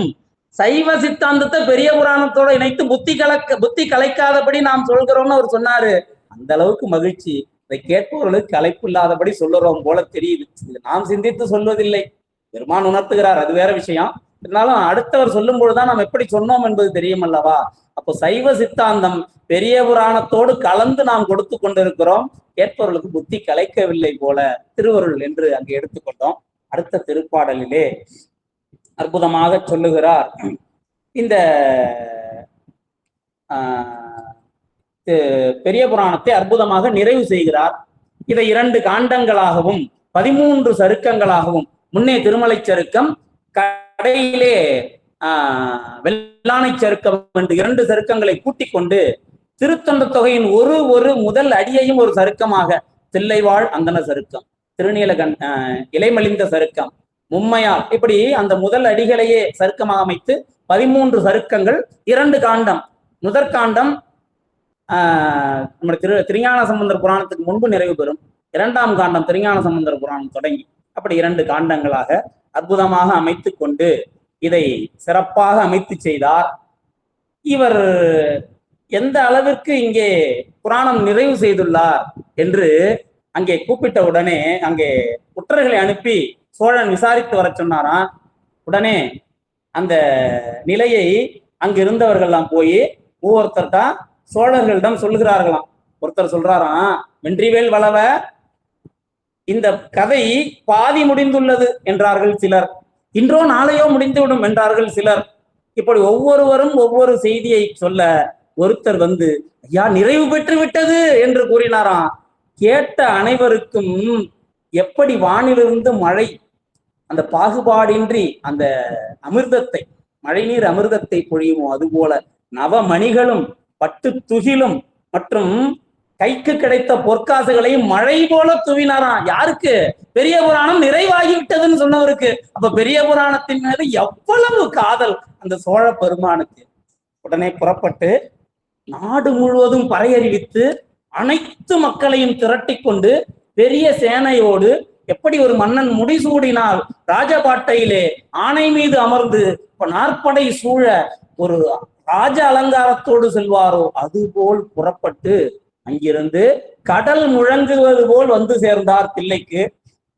தில்லைக்கு வந்த உடனே அங்கிருந்த மடாதிபதிகளும் தில்லைவாழ் அந்தணர்களும் மற்றும் நூலில் உள்ள உயர்ந்தவர்களும் அங்கே எழுந்தருளி இருக்க இங்கு சென்றவர் அவர்களை எல்லாம் வணங்கிவிட்டு பார்த்தார். அவரிடம் அமைச்சராக இருந்த சேக்கிழார் அங்கே தென்படவில்லை. எப்படி இருந்தாராம் சேக்கிழார் பெருமான்? முண்டமான திரு முடியும் மழித்து விட்டார். குடிமை வச்சுட்டு அழித்து விட்டார். முண்டமான திருமுடியும் திருமுண்டம் கவசமும் துணை குண்டலங்களும் 2 காதிலும் வடிந்து அலைந்த குழையும் திரு கண்டமாலை கரமாலை சிரமாலை விளங்க தொண்டர் சீர் பரவுவார் அணைந்த சுபசரித சோழன் எதிர்கண்டனர். சேக்கிழார் பெருமானை சிவமாகவே கண்டார் நம்முடைய மன்னன். இங்கு தில்லை செல்லும் வரை மன்னனை வணங்கி வந்தார் நம்முடைய சேக்கிழார் பெருமான். ஏன்னா அமைச்சர் அல்லவா. தற்பொழுது அமைச்சர் என்ற நிலையில் அவர் இல்லாத காரணத்தாலும் சிவமாகவே தெரிந்ததாலும் இந்த சோழ மன்னன் உச்சி மீது கரங்குவித்து நடேச பெருமானை வணங்கும் முன்பு சேக்கிழார வணங்கினாராம். இது அல்லவோ சைவத்தின் தனிப்பெரும் சிறப்பு. தில்லைக்கு சென்று தூக்கிய திருவடியை வணங்குறதுக்கு முன்னாடி சேக்கிழார் பெருமானை வணங்கினாராம். விழுந்து அப்படியே சாஷ்டாங்கமாக விழுந்து வணங்கினாராம். விழுந்து வணங்கி விட்டு சரி பெருமானை தரிசித்து வருகிறேன்னு சென்றாராம். அப்படி சென்று பெருமானை அங்கே வழிபட்டு அங்கே நின்ற உடனே அங்கே பெருமான் அங்கே ஒரு அசரீரி வாக்கு கொள்கிறார். அசரீரி வாக்கு கொடுக்கிறாராம். சேக்கிழார் அங்க போய் எப்படி நின்னாராம் நம்முடைய மன்னன். இதுதாங்க அவங்க சைவத்தை வளர்த்த அந்த நலம். ஏன் இப்படி சைவம் இவ்வளவு விஸ்வரூபமாக ஓங்கி நிற்கிறது? ஏன் காலத்தால் எவராலும் எந்த காலத்திலும் சிறு தீங்கு கூட செய்ய முடியவில்லை என்றால் உயிரால் வளர்த்தவர்கள், உணர்வால் வளர்த்தவர்கள். ஏன் போன்ற இந்த வெளி நாடகத்தால் அடியார் போல் நடிக்கக்கூடியவர்களாம் அப்பொழுது இல்லை. அப்படியே சென்றாராம். அப்பா எப்பேற்பட்ட காவியத்தை கொடுத்திருக்கிறாய் என்று கண்களிலே அருவி பாய்ந்ததாம். கைகள் உச்சியிலே சூட்டியிருந்தாராம். இமயமலையே பனியாக மாறி கரைவது போல உள்ளம் கரைந்து ஓடியதாம். அப்படியே வாய் குழற விழுந்து விழுந்து விழுந்து விழுந்து வணங்கினாராம் சேக்கிழார் பெருமான். சரி, மன்னிக்கணும், நம்ம அனபாய சோழன் நடேச பெருமான. உடனே நடேச பெருமான் பெருமானோட கருணை இந்த இடத்துல பார்க்கணும். எப்படி சொல்றான், தன்னை ஒரு தொண்டன் வணங்குகிறான், பெருமானுக்கு மகிழ்ச்சியா இருக்கணுமா இல்லையா? மகிழ்லையா நம்முடைய தில்லைக்கூத்தர் பெருமான். சேக்கிழான் நமது தொண்டர் சீர் பரவ நாம் மகிழ்ந்து உலகலாம் என்று வாக்கினால் அடியெடுத்து உரைத்திட வரைந்து நூல் செய்து முடித்தனன் தாக்கும் வேள்வளவ நீதை கடிதுகள். பா, என்ன வணங்கிக்கலாம், நான் இங்கதான் இருக்கேன், இங்க மட்டும் இல்ல அந்த பெரிய புராணத்திலே இருக்கிறேன், அதை சென்று முதல்ல கேளுப்பா. பெருமான் என்னைக்காச்சும் இப்படி ஒரு வாக்கு கொடுப்பான் ஐயா? என்னப்பா இது சைவத்தின் பெருமை, என்னப்பா இது பெரிய புராணத்தின் பெருமை. நான் பெரிய புராணத்தில் உள்ளேன், அதை முதலில் கேள் என்று தன்னை வணங்குவதை விட பெரிய புராணம் கேட்பது உயர்ந்தது என்று நடேச பெருமான் அருள் செய்தார். அப்படி அதை கேட்டார். கேட்ட உடனே வணங்கி அங்கிருந்து அதன் அப்படி அசரீரி வாக்கு கொடுத்ததன் பயனாக சிலம்பொலி காட்டினார். எப்படி நம்முடைய கழற்று அறிவார் பெருமான் செரமான் பெருமான் நாயனாருக்கு சிலம்பொலி காட்டுவாரோ அதுபோல் இங்கே சிலம்பொலி காட்டினார். காட்டிய உடனே அங்கிருந்து வந்தார். வந்து சேக்கிழார் பெருமானை வணங்கி, பெருமானே, இந்த கதையை நீங்களே எங்களுக்கு விரித்து அருள் செய்து இங்கே அரங்கேற்றம் செய்து அருள வேண்டும் என்று அவர் விண்ணப்பம் செய்தார். விண்ணப்பம் செய்தவுடனே அவர் உலகமெங்கும் பறையறிவித்தாராம். உலகமெங்கும் பறையறிவித்து அனைத்து பெருமக்களும் இங்கே பெரிய புராணம் எனக்கூடிய சிவத்தை எளிதாக அடையக்கூடிய ஒரு நெறியை விளக்கும் காப்பியம். ஏன்னா அவங்க அடிமை நெறி, தொண்டருக்கு தொண்டனாகும் நெறிதான் எளிமையா சிவனை பற்றக்கூடிய நெறி. இதுதான் சைவ உலகம் காட்டக்கூடிய பெரும் பேரு. 11 சூத்திரத்திலே ஆராய்ச்சியும் அனுபவமாக அப்படியே சொல்லிக்கொண்டே வருவார். 12ஆம் சூத்திரத்துல சொல்லுவார் நம்முடைய மெய்கண்ட சிவம், செம்மலர் நோந்தாள் சேரல் ஒட்டா அம்மலம் கழி அன்பரோடு மறி மால் அற நேயம் அழிந்தவர் வேடமும் ஆலயம் தானும் அரணென தொழுமே. ரெண்ட சொன்னார். ஆலயத்திலே இருக்கக்கூடிய திருமேனியை சிவன் என்று தொழு, அவனுடைய வேடத்தை அணிந்த அடியாரை தொழு. இதுல என்ன நுணுக்கம் என்ன என்றால், அடியாரை தொழுன்னு முன்ன சொன்னார், ஆலயத்தை தொழுன்னு பின்ன சொன்னார். அதிலும் ஒரு படி ஏற்கிறார், அடியாரிலே சிவன் எளிதாக வெளிப்படுவான். இதையெல்லாம் சைவம் காட்டி நிற்கிறது அல்லவா? அப்படிப்பட்ட நம்முடைய அற்புதமான பெரிய புராணம். அந்த பெரிய புராணத்தை அங்கே வந்து அனைவரும் கேட்டு அருள் செய்கன் உலகம் முழுவதும் பறையறிவிக்க பல நாடுகளிலும் திரண்டு வந்து அங்கே கூடி விடுகிறார்கள். அவ்வளவு நாட்டு மக்களுக்கும் இந்த பெரிய புராணம் 1 வருடம் அரங்கேற்றம் நிகழ்ந்த காலம் முழுவதும் அவர்களுக்கு என்னென்ன வேண்டுமோ அவ்வளவும், திருவமுதாகட்டும், அவர்கள் படுத்துக்கொள்ள போர்த்திக்கொள்ள போர்வையாகட்டும், அவர்கள் தங்கக்கூடிய அந்த இல்லமாகட்டும், அனைத்தையும் சிறப்பாக ஏற்பாடு செய்தார் நம்முடைய வளவராகிய நம்முடைய அனபாய சோழர். மேலும் அங்கே அந்த பெரிய புராணம் அரங்கேற்றம் நிகழ்ந்ததான். இந்த அரங்கேற்றத்திலே பல பேர் அமைந்து அதை கேட்டுக்கொண்டிருக்கிறார்கள். இப்படிப்பட்டவங்களாம் திருநெறி தமிழ் வல்ல பேர்கள், சிவ ஆகமங்கள் படித்த பேர்கள், கருநெறிப்பகை ஞான நூல் பல கற்ற பேர்கள், மறைகற்ற பேர்கள், குரு நெறிக்குரிய யோர் இலக்கணம் இலக்கியங்கள் குறித்த பேர், பெருநெறி பல காவியங்கதை பேச வல்லவர் அனைவரும் குழுமி கேட்டார்கள் பெரிய புராணத்தை.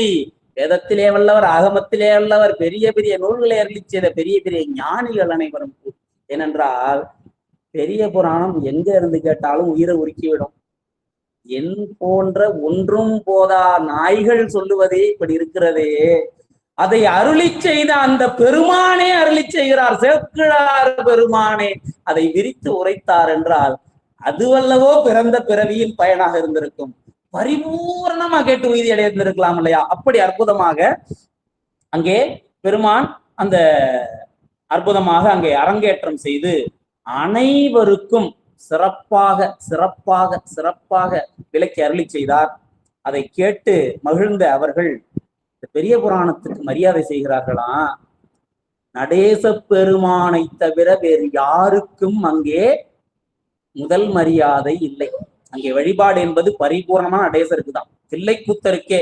அப்படிப்பட்ட நடேசர் திருமுன்பு அங்கே கோமயத்தால் மெழுகி நல்ல அற்புதமாக கோலங்கள் எல்லாம் விட்டு அருகால் பொற்பீடம் அமைத்து அதன் மேல் பசும்பட்டு விரித்து அது மேல் வெண்பட்டு விரித்து அதன் மீது நம்முடைய பெரிய புராணம் வைக்கப் போகிறோம் என்று மலர் தூவி அதன் மீது பெரிய புராணத்தை வைத்து இந்த பெரிய புராணம் 5ஆம் வேதம் என்று இந்த உலகிலே பெருமான் அருளி செய்த வேதங்கள் 4ஆக நிலவ இந்த திருத்தொண்டர் புராணம் அந்த 4 வேதமும் சொன்னதைத்தான் ஒன்றே விளக்கி கூறுவதால் இது 5ஆம் வேதம், இது நாம் உய்தி அடையக்கூடிய வேதம் என்று நடேசருக்கு செய்யக்கூடிய சோடச மரியாதையை பரிபூரணமாக பெரிய புராணத்துக்கு செய்தார்கள்.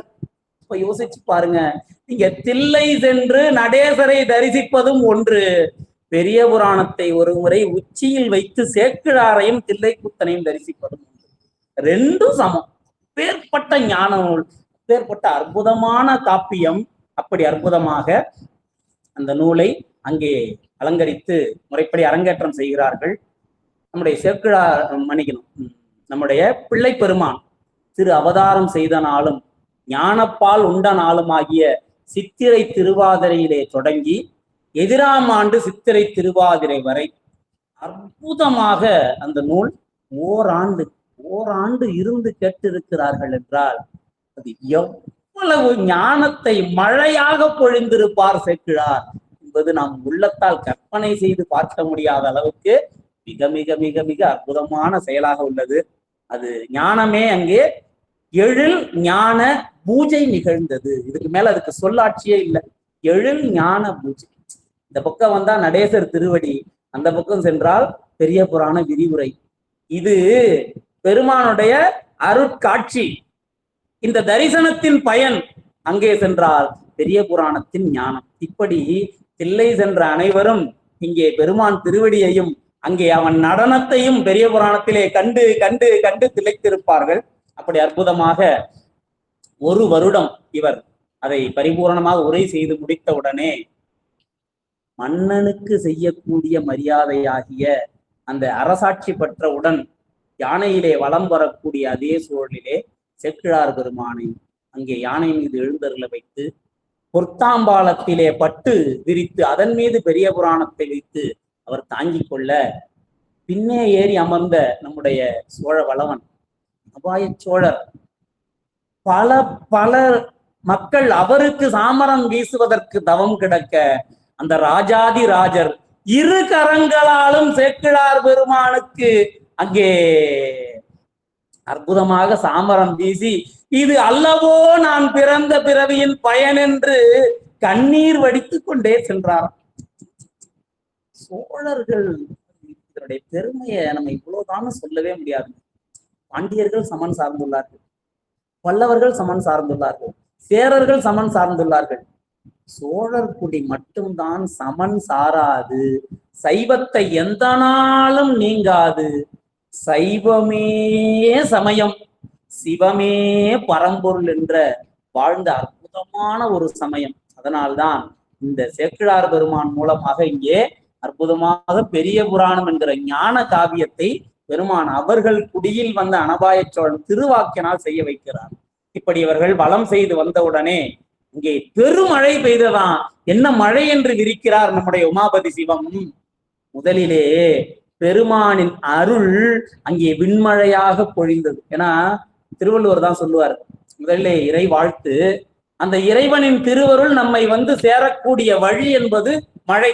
அதனாலதான் 2வது தலைப்பாக வான் சிறப்பை வைப்பார். ஏன்னா நீரின்று அமையாத உலகம் அல்லவா. வான் சிறப்பு என்பது அவன் கருணை. நாம் நினைந்து மழையை வர வைக்கவும் முடியாது, நாம் நினைந்து மழையை நிறுத்தவும் முடியாது, இது உலகியலாளர்களுக்கு.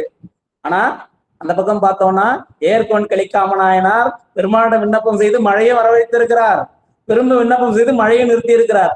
12 வேலி நிலம் எழுதி கொடுத்தாராம். உலகம் வற்றுகிறது, பயிர் காய்கிறது, உலகம் என்னையா தன்னுடைய நிலத்தை உலக உய்திக்காக பெருமானுக்கு சாசனம் எழுதி கொடுத்தாராம் ஏர்கொண்டு கலிக்காம நாயனார். மழை விடாம பெஞ்சுதான். ஏன்னா என் தொண்டன் கேட்டு விட்டான், அவன் போதுன்னு சொல்ற வரைக்கும் நிறுத்தாதரா வருணான்ட்டார் சுவாமி. பெய்து கொண்டே இருக்கிறது. ஒரு வாரம் மழை, உலகமே மூழ்கி அழிந்து விடுமோ என்று திரும்ப திருப்புன்கூர் சென்றாராம் சுவாமி. போதுமையா, 12 வேலி திரும்ப சாசனம் தர அப்படின்னு சொல்லி திரும்ப எழுதி கொடுத்து மழையை நிறுத்தினாராம் ஏர்கொன் கலிக்காமனாயனர். அப்பேற்பட்ட அந்த பெருமழை அது வானிலிருந்து பெருமான் கருணையாக பொழிந்தது. மேலும் விண்ணவர்கள் கற்பக பூவினை மழை பொழிந்தார்களாம். 2வது மழை. 3வது மழை பெருமழை சேக்கிழார் பெருமான் இந்த பெரிய புராணத்தை விரித்து விரிவுரை செய்த சொல் மழையாம். மழை போல பொழிந்த மழை எப்படி உலகத்தை வாழ்விக்குமோ அதுபோல இந்த பெரிய புராண சொல்மழை உயிர்களை வாழ்வித்தது, உய்தி நெறியை காட்டியது. அப்படி சொல்மழை பொழிதார் நம்முடைய சேவையர் காவலர். மேலும் சோழ ரோஜா விட்டுருவாரா? அவர் வந்து கேட்ட அனைவருக்கும் பொன் மழை தூவினாராம். பொன்னை வாரி வாரி கஜானாவை தொடச்சு கொண்டு வாங்கடா தில்லைக்கு. அந்த பொன்னை வாரி வாரி தூவினாராம். இதையெல்லாம் பார்த்து கொண்டிருந்த நம் போன்ற ஏழை அடியார்கள் என்ன செய்வார்கள்? உயிர் உருகி உள்ளம் கரைந்து கண்ணீர் மழை பொழிந்தார்கள். அப்படி பலவித மழைகள் அந்த தில்லையிலே அற்புதமாக அங்கே விளங்கிற்று என்கிறார் நம்முடைய உமாபதி சிவம். அப்படிப்பட்ட அந்த அற்புதமான அந்த மழை பெய்தது. இப்பதான் நம்முடைய ஐயா காலையில கொடுத்த தலைப்பு போல கொடுத்த அந்த இடம் வருகிறது. மதுர ராமாயணகதை உரை செய்த வால்மீக பகவனும் ஒப்பல்லன், விதிவழி பாரதம் உரை செய்து கரை செய்த வேதவி ஆதனும் ஒப்பல்லன், சிதைவர 1000 நாவுடன் அறிவுள்ள சேடவி சேடனும் ஒப்பல்லன், புதிய மலைக்குரு முனிவனும் ஒப்பலன், புகழ்புனை ஒன்றை முனிக்கென்பார். இது அற்புதமான ஒரு இடம். இந்த இடத்த ஒரு மினிமம் ஒரு 15-20 நிமிஷமாச்சும் எடுத்தாதான் சொல்ல முடியும். இருந்தாலும் அடியனால முடிஞ்ச அளவு ஒரு 10 நிமிஷத்துக்குள்ள சொல்லி, ஏன்னா தலைப்பு போல அது திருவருளால் வந்து விழுந்து விட்டது. இன்று நம்ம குழுல காலையில பதிவு போட்டுட்டார். அதை பத்தி லேசா பார்த்துருவோம். என்ன சொல்றாரு? 4 பேரை அங்கே காட்டுகிறார் உமாபதி சிவம். முதலிலே ராமாயணத்தை உரை செய்த வால்மீகி சேக்கிழாருக்கு ஒப்பல்ல. 2வது சொல்கிறார் ராமாயணத்தை உரை செய்த வேத வியாதன் ஒப்பல்ல. முதலிலே ராமாயணத்தை செய்த வால்மீகி ஒப்பல்ல. பாரதம் உரை செய்த வியாசர் ஒப்பல்ல. 3வது ஆதிசேடன் 1000 நாவுடன் வேதம் சொன்னார், அந்த சேட விசேடன் அவரும் ஒப்பல்ல. இதெல்லாம் பரவாயில்ல, நம்ம தமிழ் முனிவர் குருமுனிவர் சிவனை நிகர் முனிவன் அகத்தியர் அவரும் ஒப்பல்லன்னு பாடிட்டார். பாடிட்டாருன்னு நம்ம வெறுமனை விட்டுற முடியாது அல்லவா? ஒரு இடம் எதனால் அவர் சொல்லி இருப்பார்னு நம் சிற்றறிவுக்கு எட்டிய அளவு உய்த்து உணர்ந்தால் சற்று அதற்கு பொருத்தமாக இருக்கும் என்ற அளவிலே முதல்ல என்ன சொல்கிறார்? ராமாயண கதை செய்த வால்மீக பகவனும் ஒப்பல்லன் சொல்றார்.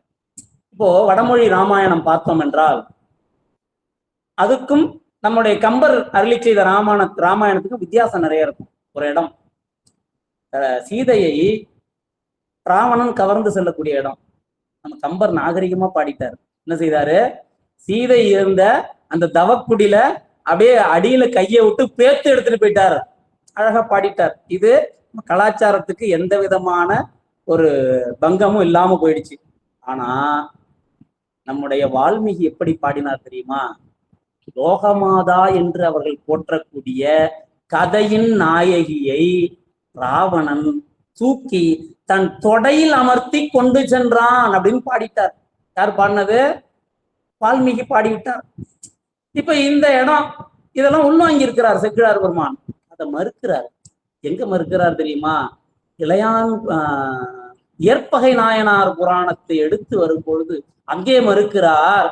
அங்கே சென்றார் நம்முடைய பெருமான் ஒரு காமுக வடிவம் போன்ற வேடம். அவன் போடுவது போல வேடத்தை யாருங்க போட முடியும்? ஒரு வேடம் தாங்கி சென்றான். சென்று, ஐயா நீ கொடுக்கறதா இருந்தா பொருள் கேட்பேன். ஐயா என்னிடம் எது உள்ளதா அது உங்களது, நீங்க என்னை கேட்கவே வேண்டாம். அதனால் என்னிடம் உள்ள பொருள் எதுவாயினும் கேளுங்கள், கொடுக்க நான் காத்திருக்கிறேன்.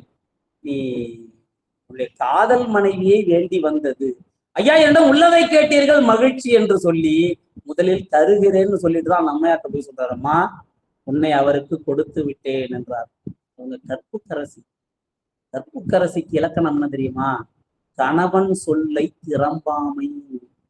சற்று கலங்கினார். கணவர் வாக்கு அடியாருக்கு கொடுத்து விட்டார். அவருடைய வாக்கை நாம் பணிவதே நம்முடைய வாழ்வின் அந்த நெறி என்று கணவர் சொல்றதை ஒப்புக்கொண்டு செல்கிறார். இப்போ பாருங்க, இவர் கேட்கிறார், ஐயா நீங்க என்ன மனைவியை கொடுத்துட்டீங்க, ஆனா உங்கள் சுற்றத்தார் ஒத்துக்கொள்ள மாட்டார்களே, எனக்கு நீங்க அவர்களிடம் பாதுகாத்து எல்லையிலே கொண்டு வந்து விடுங்கன்னு கேட்கிறார். ஐயா இது நானே செய்திருக்க வேண்டும், நீங்க கேட்டு செய்யற, மன்னித்து விடுங்கள். உடைவாளோடு செல்கிறார். வரக்கூடிய சொந்த பந்தத்தை வீழ்த்தியபடி செல்கிறார். பாருங்க, பெருமான் கொடுத்து விட்டார், மன்னிக்கணும், நாயனார் கொடுத்து விட்டார் தன் மனைவியை. இப்ப இனிமே அந்த அம்மையார் வந்திருக்கக்கூடிய அடியார் வேடத்தில் வந்த சிவபெருமானுக்கு உரிமை பொருள். நம்முடைய சிவபெருமான் நகம் கூட அந்த அம்மையார் மீது படவில்லை. ஆனா போகும்பொழுதே அப்படியே அந்த அம்மையார அந்த ரசம் சொட்ட சொட்ட பார்த்து செல்வார்னு ஒரு இடம் சேர்க்கிறார் பெருமான். அப்படியே படிக்கும்போது உள்ளம் கசியும். ஏன் கசியும் அப்படின்னு கேட்டா, இந்த அண்டசராசரத்திலே உள்ள அத்தனை உயிர்களும் அவன் பிள்ளை. தான் பெத்த பிள்ளைய எந்த தகப்பனாச்சும் ஒரு இச்சை தோன்ற பார்ப்பானா? சத்தியமா பார்க்க மாட்டான். ஆனா அந்த பரம்பொருள் இந்த நாயனார் பெருமையை உலகத்திற்கு அறிவிக்க வேண்டும் என்ற கருணையினால் தன்னை உலகம் ஒரு காமுகனாக பார்த்தால் பரவாயில்லை, இந்த இயற்பகையின் புகழ் ஓங்க வேண்டும், ஒரே காரணத்தால தன் பிள்ளை போன்ற அந்த மகளை, திருமகளினும் சிறந்த அந்த அம்மையாரை ஒரு காமரசம் சொட்ட பார்த்து சென்றாராம். தனக்கு உரிமைப்பட்ட பொருளின் நகம் கூட படாமல் அங்கே அழைத்து செல்வதாக பெரிய புராணம் காட்டுகிறது. கடைசி வரை அந்த அம்மையார் மீது நம்முடைய பெருமான் நகைக்கீரல் கூட படாம திருத்தி கொடுத்து விடுவார். அங்கே சீதையை மீட்டார் ராமன். ஆனால் தூக்கி சென்றவன் தொடையில் இருத்தி சென்றான் என்று நம் தமிழ் மரபுக்கு சற்றும் ஒவ்வாத ஒரு இடத்தை பாடியிருக்கிறார். அதை கொண்டு வந்து இங்கே வைத்தார். அப்பா, இவர் பாடின காவியம் எப்படி, அது அந்த காவியம் எப்படி, அவர் பாடல் நம்முடைய சேக்கிழார் பாடல் பக்கத்துல கூட நிக்காது. அதனால் வால்மீகி ஒப்பல்லப்பா, ஒரு இடம் மட்டும், பல இடத்தை எடுத்து அங்கங்க காட்ட காட்ட சேக்கிழார் நமக்கு உணர்த்துவார். அதே போல பாரதம் பாடிய வியாசர் பாடியிருக்கிற பாரதத்திலே அவர்கள் சூது விளையாண்டு அந்த அம்மையார் இழந்து விடுவார்கள். முதலிலே ஒவ்வொரு தம்பியாக இழப்பார், கடைசியிலே தன்னை இழப்பார். அதுக்கப்புறம் சொல்லுவாங்க, அப்பா பாஞ்சாலி ரொம்ப அதிர்ஷ்டசாலி, அவளை வைத்து ஆடு. தன்னை இழந்த பிறகும் பாஞ்சாலியை வச்சு ஆடுவார். அங்கே தருமர் பாஞ்சாலியை இழந்து விடுவாங்க.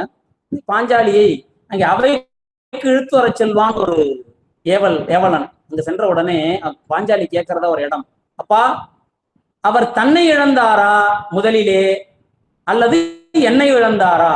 அம்மா, அவர் முதலில் தன்னை இழந்து விட்டார். தன்னை இழந்த பிறகுதான் அவர் உங்களை இழந்தார். தன்னை இழந்த அடிமைக்கு உரிமை ஏது? என்னை எப்படி அவர் இழக்க முடியும் அப்படின்னு சொல்லி அவங்க கேட்பாங்க. அந்த இடத்த எடுத்துக்கிட்டார் சேக்கிழார். இங்க பாருங்க, அமர்நீதி நாயனார் புராணம் இங்க வருவார். கோவணத்தின் எடைக்கு எடை கேட்பார், எல்லாத்தையும் வைத்து விடுவார். அனைத்தும் போட்டோம், அந்த ஒரு ஈர கோவணத்துக்கு நேராகாது. உடனே பார்ப்பார். இவருடைய சிந்தனை, மனைவி மக்களை கொடுக்கலாமா அல்லது தன்னை கொடுக்கலாமா? இந்த இடம் ஒன்னா நேர் செய்துக்கிட்டே வந்தவர், மனைவி மக்களை கொடுக்கலாமா தன்னை கொடுக்கலாமா? மனைவி மக்களை கொடுத்து விட்டால் அவரை கரம் பற்றும் பொழுது உன்னை கடைசி வரை காப்பேன் என்று கொடுத்த உறுதிமொழி பாழ்பட்டு விடும். ஈன்ற பிள்ளையை வளர்க்க வேண்டிய கடமை தவறியவனாகி விடுவேன். சரி, நம்ம ஏறிடுமா? ஒருவேளை நாம் அடிமையாகிவிட்டால், நாமே அடிமை, நமக்கு உரிமைப்பட்ட பொருள் மனைவி மக்களை அப்புறம் ஏத்த முடியாது. ரெண்டையும் யோசிச்சார். எதுக்கு வம்பு? குடும்பத்தோட ஏறி விடுவோம். எங்க போகிறோம்? ஒரு அடியார் வீட்டுக்கு போகிறோம். குடும்பத்தோட அடிமை தொண்டு செய்வோம் என்று குடும்பத்தோட ஏறுறாங்க அந்த தராசிலே. அப்போ அங்கே மனைவியை காக்க வேண்டும் என்ற நலமும் பாழ்படவில்லை. தான் அடிமையாகிய பிறகு மனைவியை கொடுக்க முடியாத நிலை வரவில்லை. குடும்பத்தோடு செல்வோம், அடியாருக்கு அடிமையாகி தொண்டு செய்வோம் என்று குடும்பத்தோடு ஏறினார் அமர்நீதியார். இந்த இடத்திலே குறிப்பாக மறுக்கிறார் நம்முடைய வியாசரை. இன்னொரு இடம், ஆதிசேடன் 1000 நாவோடு அங்கே ஒரு பெரிய மண்டபத்திலே அமர்ந்து வேதம் ஓதினார். குறுக்கே திரை விரித்து 1000 சீடர்களை அங்கே அமர வைத்து வேதத்தை கேட்க வைத்தார். யாரும் திரையை விளக்காதீர்கள் என்று அங்கே கூறிவிட்டு இவர் இங்கே வேதம் ஓதிக்கொண்டே இருந்தார். அப்படி வேதம் ஓதிக்கொண்டே இருந்த பொழுது ஒரு சீடன் மட்டும் அங்கிருந்து வெளியே சிரம பரிகாரத்தின் பொருட்டு சென்று விட 999 சீடர்கள் இருந்து கேட்டுக்கொண்டிருக்கிறார்கள். ஒரு சீடன் திடீரென்று ஏன் திரை போட்டிருக்கிறார், அதை விலக்கி பார்ப்போமே என்று விரிக்கிறான். அவ்வளவும் உஷ்ணம் கக்கக்கூடிய மூச்சு காற்றை உடைய அந்த 1000 முகத்தோடு அங்கே சொல்லிக் கொண்டிருந்த ஆதிசேடனின் மூச்சு காற்றின் விடம் பட்டு 999 மாணவர்களும் சாம்பல் குவியலாக ஆகிவிட்டார்கள். அடடா, இவ்வளவு பேருக்கும் சொன்ன வேதம் கெட்டுவிட்டதே என்று வருந்தினாராம். யாரு? ஆதிசேடன். வருந்திவிட்டு இப்படி ஆகிவிட்டதே என்று வருந்திய பொழுது ஒரு சீடன் மட்டும் வந்தானா. வந்து அவரை தொழுது நின்றான். யாரப்பா, நீ எங்கு சென்றாய்? உடனே அவர் சொல்றாரு, ஐயா, நான் சிரம பரிகாரத்துக்கு தங்களிடம் முறைப்படி உத்தரவு கேட்காமல் சென்று விட்டேன். ஒரு பக்கம் ஆனந்தம், ஒரு பக்கம் மகிழ்ச்சி. ஒருத்தனாச்சும் தேறினானே என்று ஆனந்தம், ஒரு பக்கம் இவன் குரு நிந்தனை செய்து விட்டான், பிரம்ம ராட்சசனாக கடவாய் அப்படின்னு சொல்லி சபித்து விட்டார். அவன் சென்று பிரம்ம ராட்சசனாக மரத்திலே தொங்கி அங்கே இருந்து அவர் அந்த குருநாதர் சொன்ன வேதத்தை அந்த மரத்து இலையில எழுதி எழுதி கீழே போட்டுக்கொண்டே இருந்தாராம்.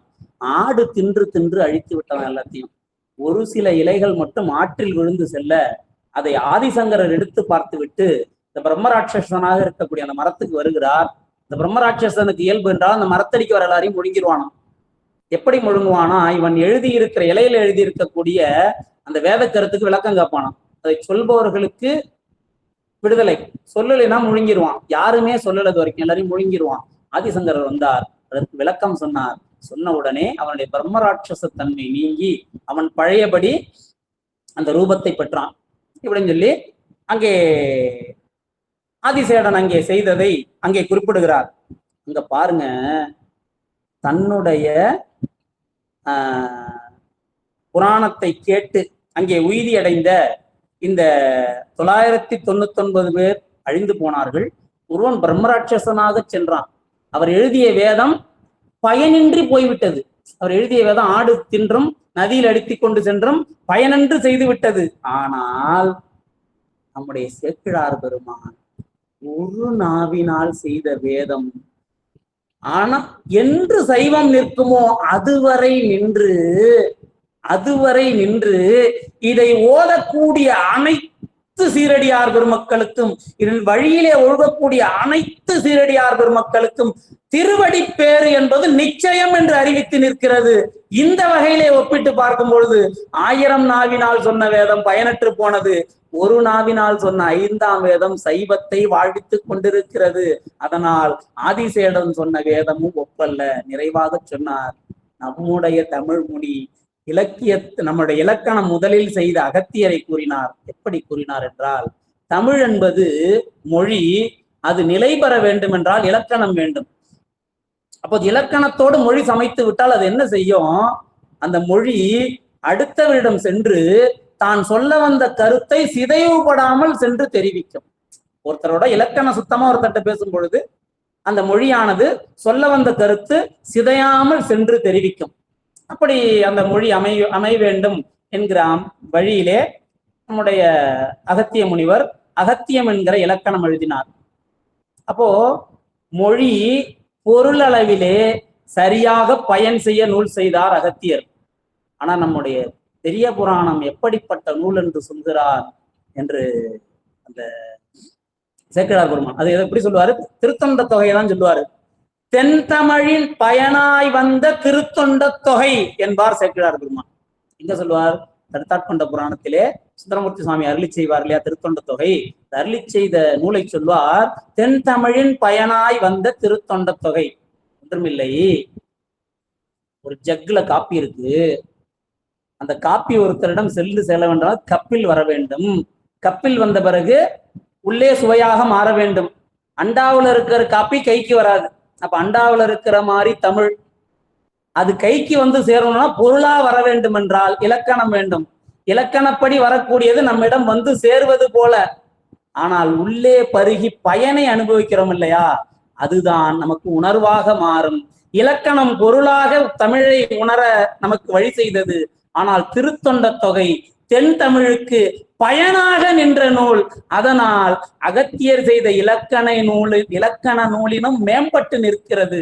தென் தமிழுக்கு பயன் விளைத்து இந்த திருத்தொன்ற புராணமும் அதன் விரிவாகிய திருத்தொன்ற திருவந்தாதியும் அதன் விரிவான பெரிய புராணமும் ஆகிய காரணத்தால் இதெல்லாம் உணராம போற்றுவாரா ஒரு வழியில உமாபதி சிவம்.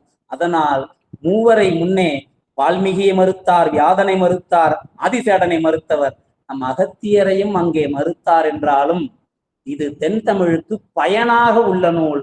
பயனே ஒரு சொல்ல வந்ததை பரிபூர்ணமாக உணர்த்தத்தக்கது என்கிற நிலையிலே அங்கே கூறியுள்ளார்.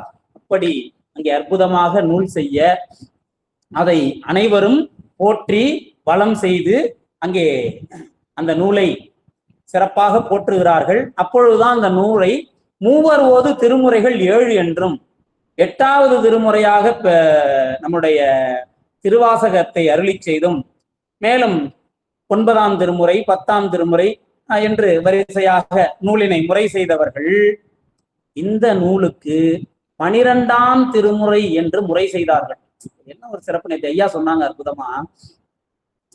11 திருமுறைகளும் 11 மந்திரங்கள், சம்ஹிதா மந்திரங்கள், ஈசானம், தத்புருடம், அகோடம், வாமதேவம், சத்யோஜாதம், ஹிருதயம், சிரசு, சிகை, கவசம், நேத்திரம், அத்திரம் என்று சொல்லக்கூடிய 11 மந்திரங்களாக அங்கே நிற்க நம்முடைய பெரிய புராணம் 12ஆம் மந்திரமாக நிற்கிறது. மந்திரங்கள் 11வது முடிவடைந்து விட்டதே. இது எப்படி 12ஆம் மந்திரமாக நிற்கிறது என்றால் அந்த 12 மந்திரத்தை அவ்வப்போது உச்சரிப்பார்கள்.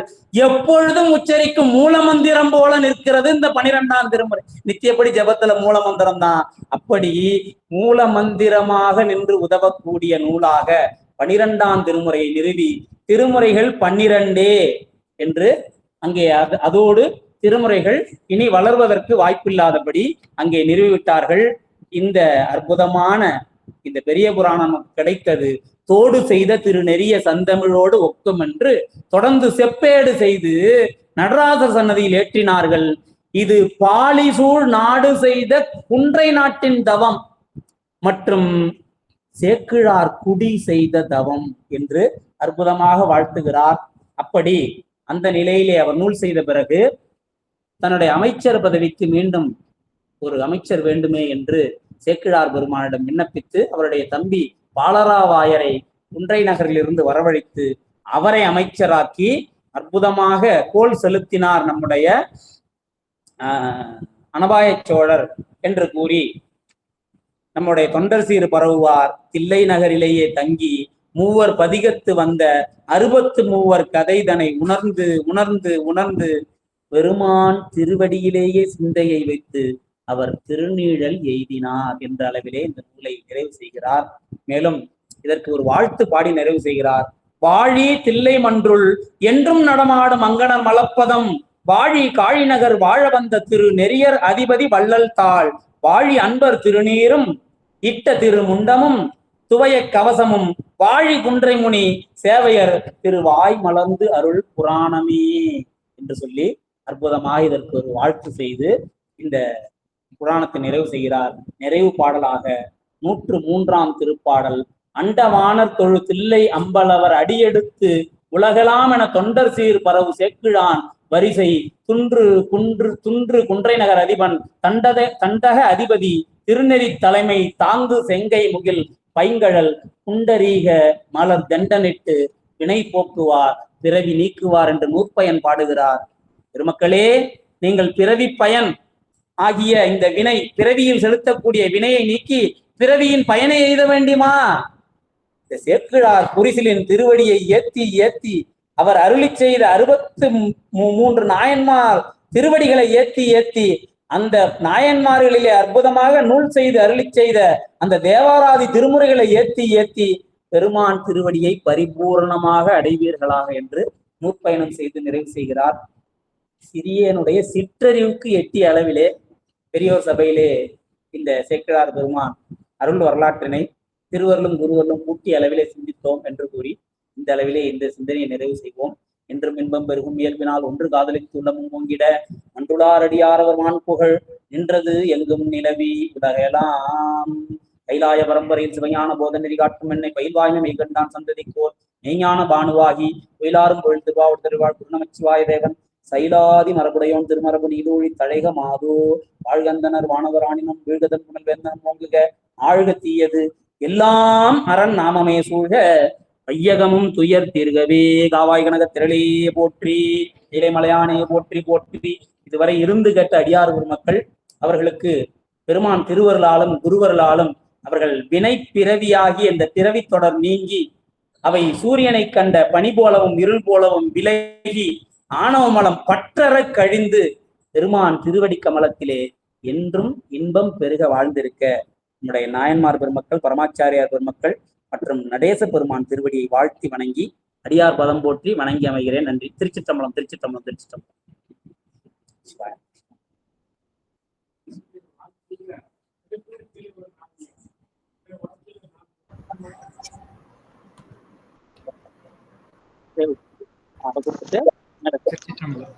நிறைவு செய்துக்கலாங்க. மிகவும் அருமையான பொழுது ஐயா, ரொம்ப நல்லா இருந்தது. அழகா பேசுனீங்க, ரொம்ப நல்லா இருந்தது